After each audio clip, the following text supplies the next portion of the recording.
নেত্রকোনায় মাদ্রাসার শিশু শিক্ষার্থীকে ধর্ষণের মামলায় কওমি মাদ্রাসার প্রতিষ্ঠাতা ও শিক্ষক আমানুল্লাহ সাগরকে গ্রেফতার করেছে র্যাব।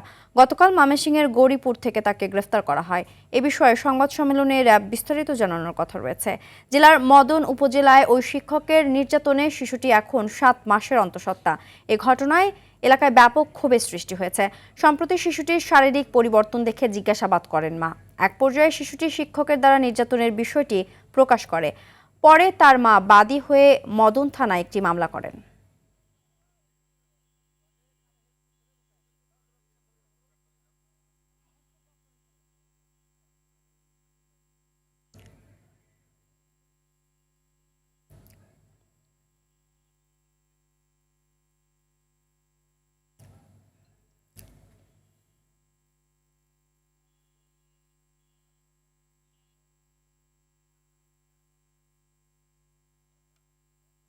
এই বিষয়ে আরো জানাতে ময়মনসিংহ থেকে সরাসরি যোগ দিচ্ছেন সহকর্মী বিপ্লব বসাক।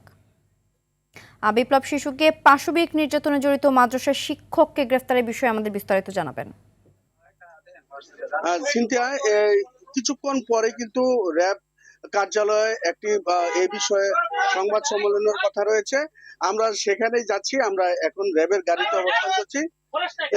এই বিষয়ে কিন্তু 2022 সনে ওই নেত্রকোনার মদন উপজেলার কাইটার গ্রামের নিজ গ্রামে ওই শিক্ষক আমানুল্লাহ সাগর, সে হযরত ফাতেমাতুজ জোহরা মহিলা মাদ্রাসা নামে একটি মাদ্রাসা স্থাপন করেন এবং সেই মাদ্রাসায় কিন্তু ওই শিশুটি লেখাপড়া করতো। শিশুটি সংসার চলতো না বলে তার বাবা তার মাকে ছেড়ে চলে যাওয়ার পর তার মা সিলেটের একটি বাসা বাড়িতে কাজ করত এবং এই শিশুটি তার কাইটাল গ্রামের নানার বাড়িতে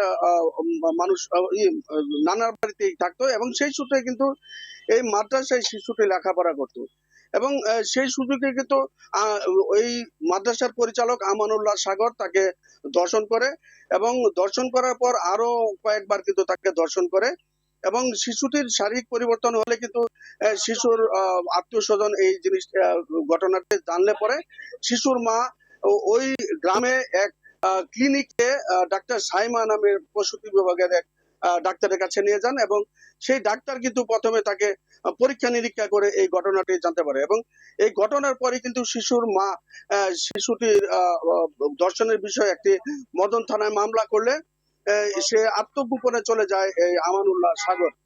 তারপর এই আমানুল্লাহ সাগর কিন্তু অজ্ঞাত স্থান থেকে তাকে নির্দোষ দাবি করে একটি পোস্ট সামাজিক যোগাযোগ মাধ্যমে দেন এবং সেই পোস্টের সূত্র ধরেই কিন্তু র্যাব তাকে ময়মনসিংহের গৌরীপুর উপজেলা থেকে গতকাল রাত 3টার দিকে তাকে গ্রেপ্তার করে এবং গ্রেপ্তারের পর কিন্তু এই র্যাব সদর দপ্তরে একটি সংবাদ সম্মেলন অনুষ্ঠান হবে।